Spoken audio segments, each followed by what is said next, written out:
today, binagoongang baboy. Nilalagyan natin ng pritong talong at saka ginisang munggo tayo for today. At mayroon tayong dalagang buko. So, ayan po yung ating mga ingredients. See you later!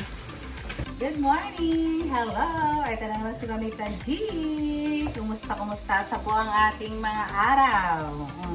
Kayo po ba ay okay na okay dyan? At handa na bang makita ang ating menu for today? Ayan. So habang tumichika sa inyo, nakasalang na't sinimulan ko na po siyang ipatuyo yung aking mga bagay-bagay o isang kotsa. So, bago ang lahat, gusto ko muna kayong batiin ng Happy Wednesday or Blessed Wednesday. Nakita niyo po ba yung menu natin yesterday? Nagkaroon na po ba tayo ng idea kung anong lulutuin for today or for tomorrow? So, thank you very much po sa mga patuloy na sumusubaybay po sa akin. Bless you po mga madam.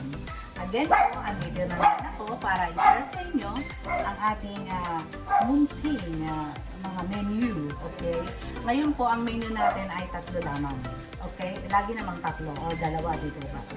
Kasi baka hindi kayanin ang oras natin po kasi wala naman akong katuwang, kundi ako lang naman po at si Habi. Si Habi yung taga-pamalengke, ganyan.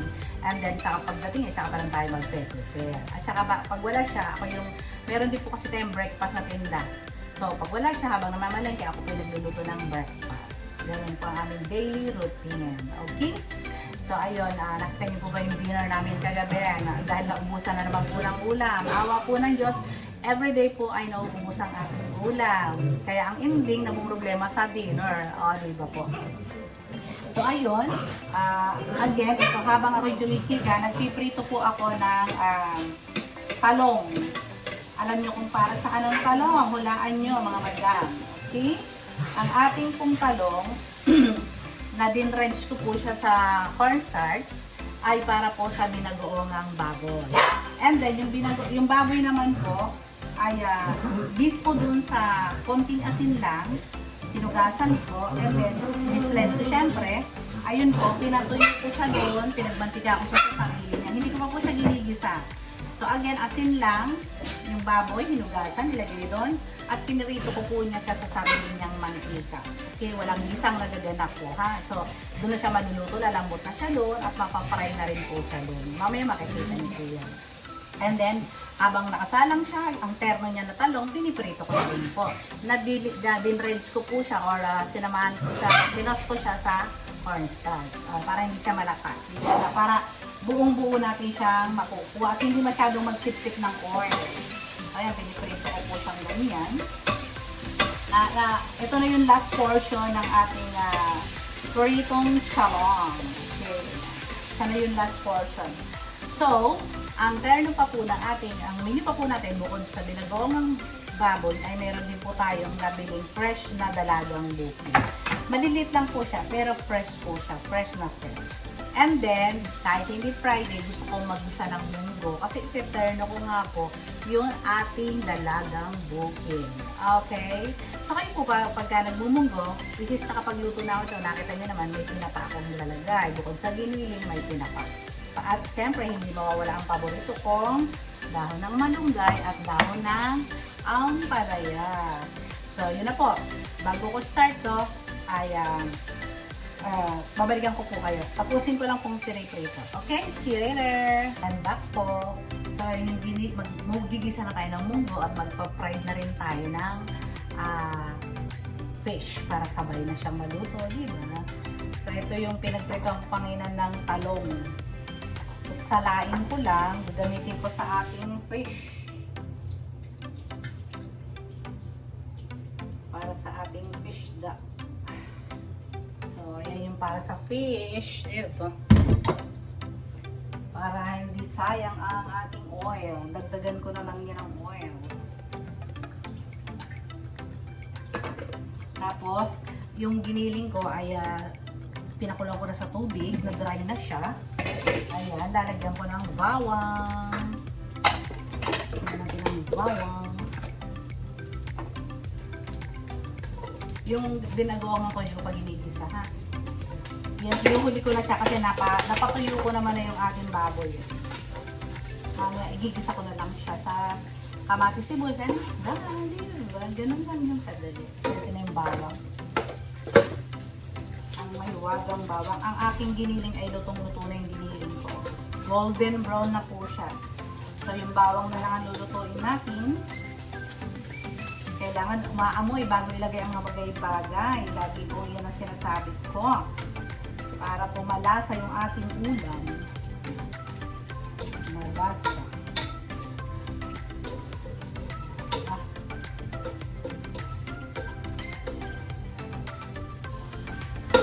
Lagyan natin ang sibuyas.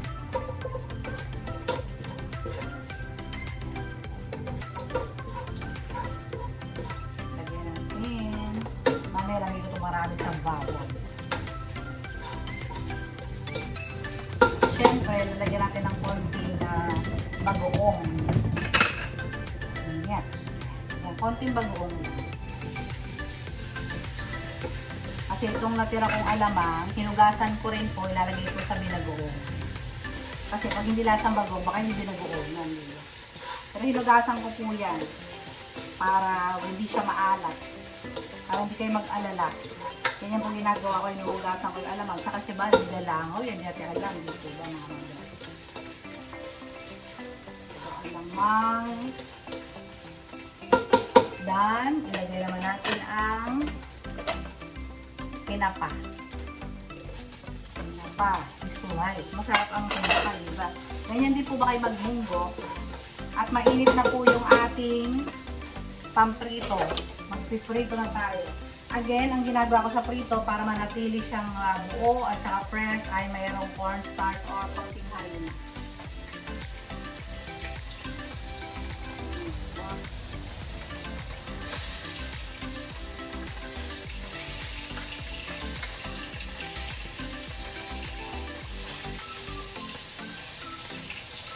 Ito ba kayo magprito, mga madam? Sino po ang magprito?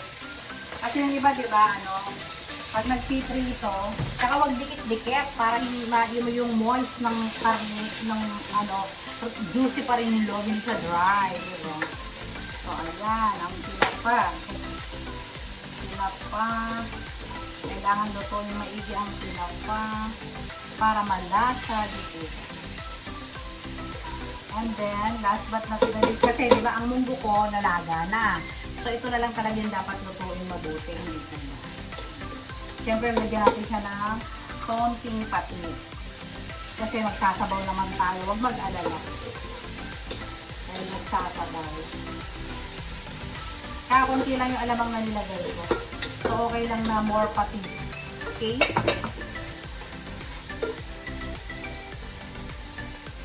Para lasang-lasa. So, lagyan din natin ng pepper. Baka makalimutan. And, ilagay na natin ang kamatis. Ay! Nakalimutan ko, my gosh. Sumobra. Kailangan ko pala yung kamatis sa aking buti na lang, hindi ko pa hinalo, my gosh.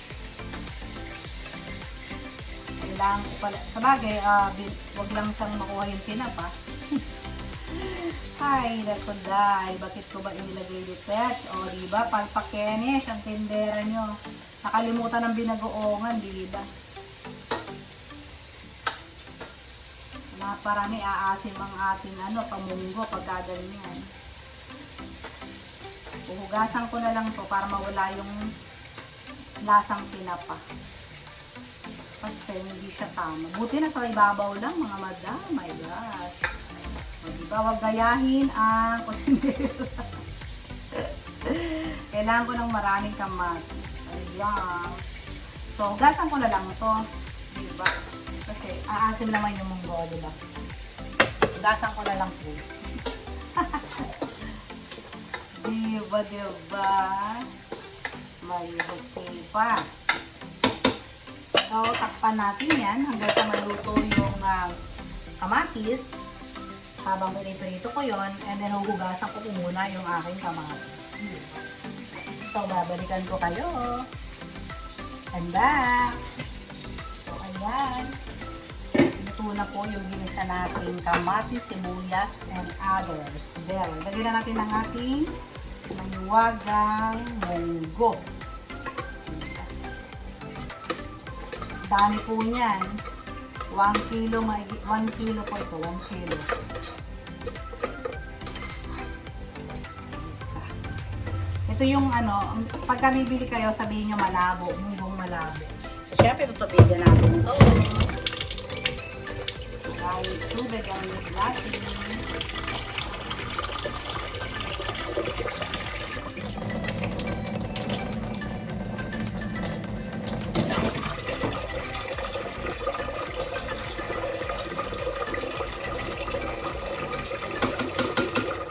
Lang natin. At ang prito ay luto na. Ang prito is done.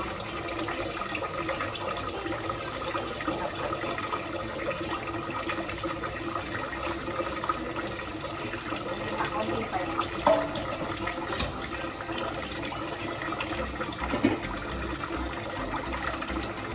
Yung sabaw ng ating munggo.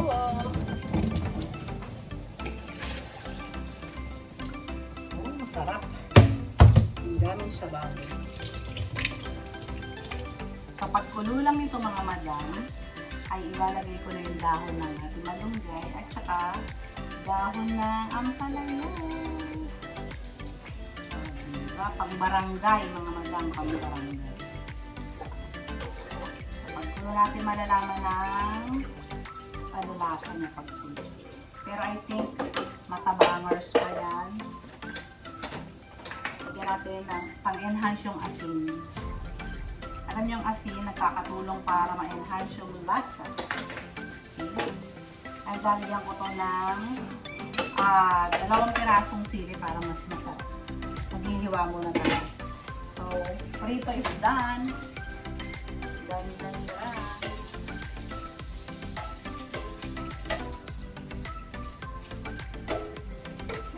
Towel naman po yan. So, kahit hindi ko siya i-strain. Diba ang ganda ng aking ng aking burrito? Buong buo. Hindi siya mag-durogs. Diba? Nandiyan?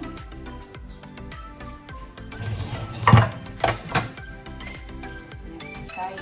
Next batch.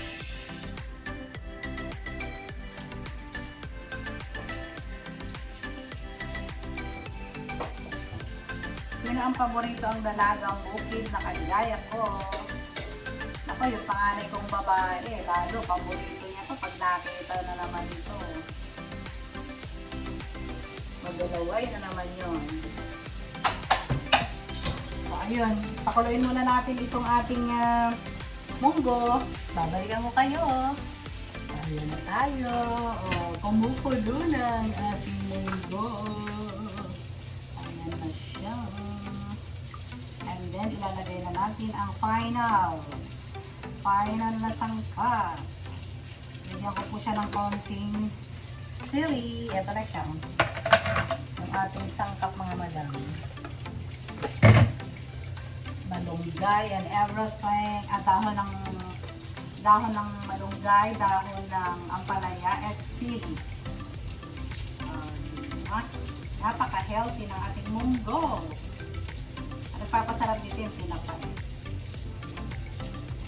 Yung iba minsan dilis po yung nilalagay. Pwede rin naman dilis. Depende sa inyo kung sa kayo masaya. Go, go, Power Ranger. Diba? And we're done. Tapos na tayong detail. Diba?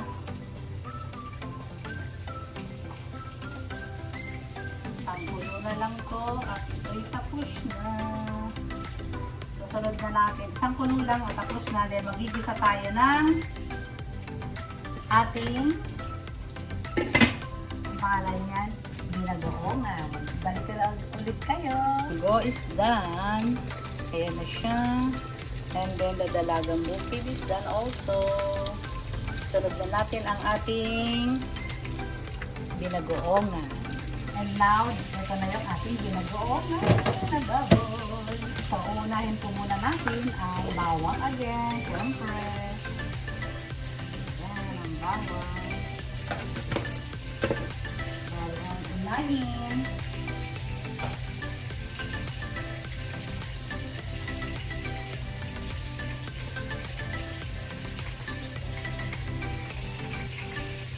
Bawang islay.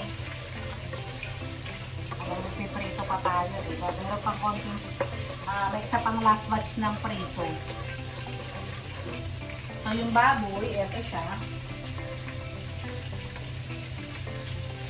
Ayun yung baboy, naprito ko na, yung sa sarili niya pong mantika, sa sarili niyang katas, lumambot yung baboy. 2 kilos lang naman yan, 2 kilos. Kasi ang mahal ng baboy yung na-fry ko na rin yung talong, diba? Ito na yung sauce niya. Yung iba to, nilalagyan po ng ginger para mawala yung konting lansa. Hindi ko na po nilagyan. Di ko naman gad-gada ng konti pala. Nilagyan ko siya.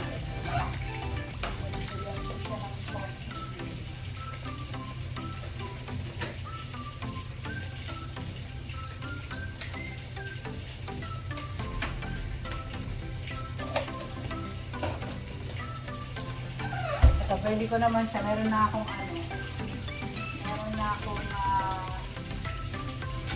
palok na luya. Pwede ka manggayanan yun, diba? Pwede natin ng konti para magkaroon siya.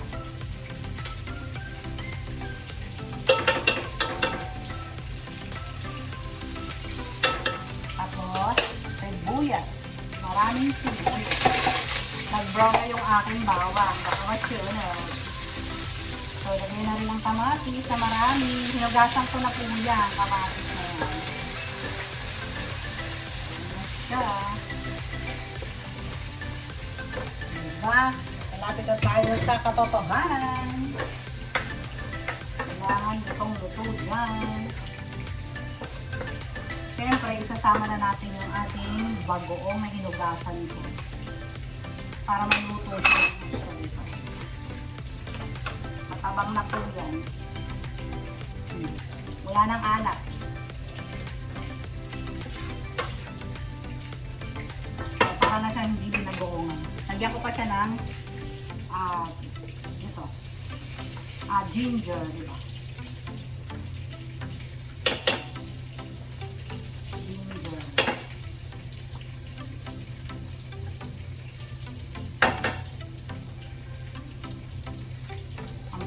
Pwedeng walang ginger po pwedeng walang. Yung sa bacon yata nilalagay nila ng ginger. So, another batch ng prito is done ka.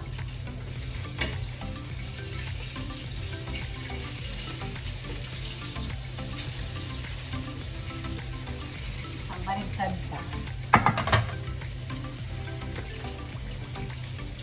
Kailangan ganyan natin para malutong may yung kamatis. Kahit yung kalambutin ko muna ito. Balikan ko kayo. Yan na yung back.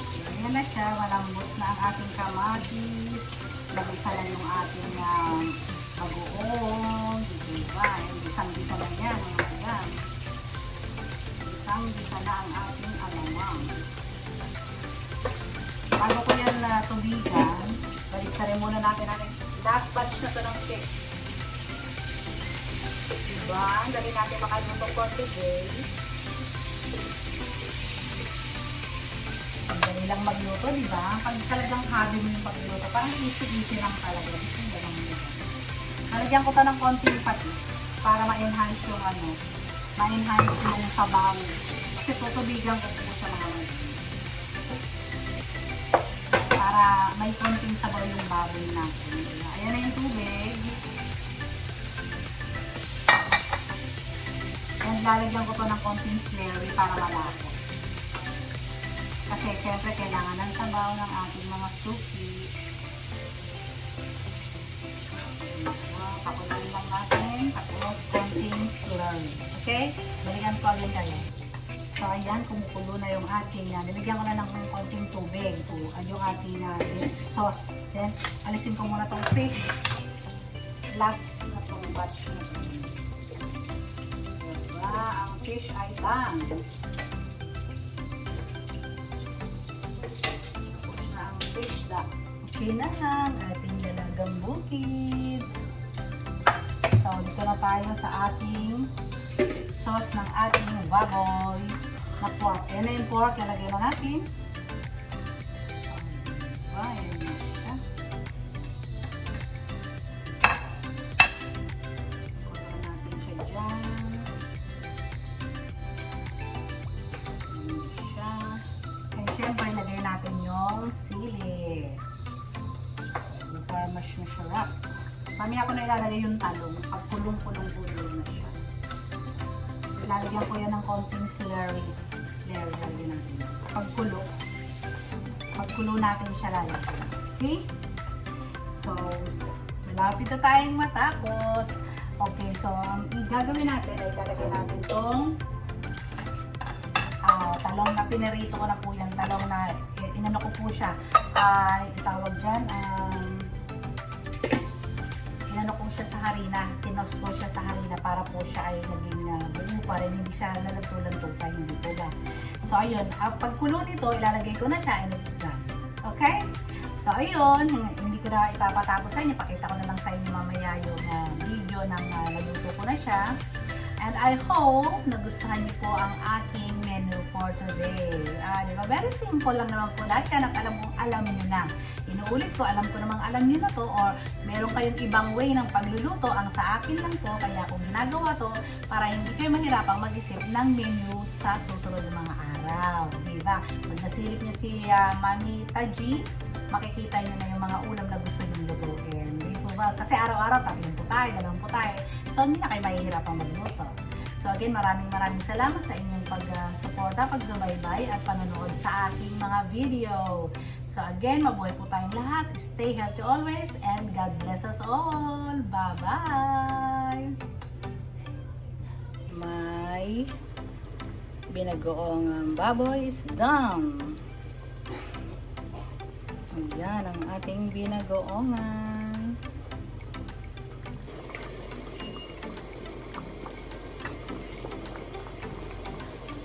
Sprinkle natin ng konti, diba, ng onion.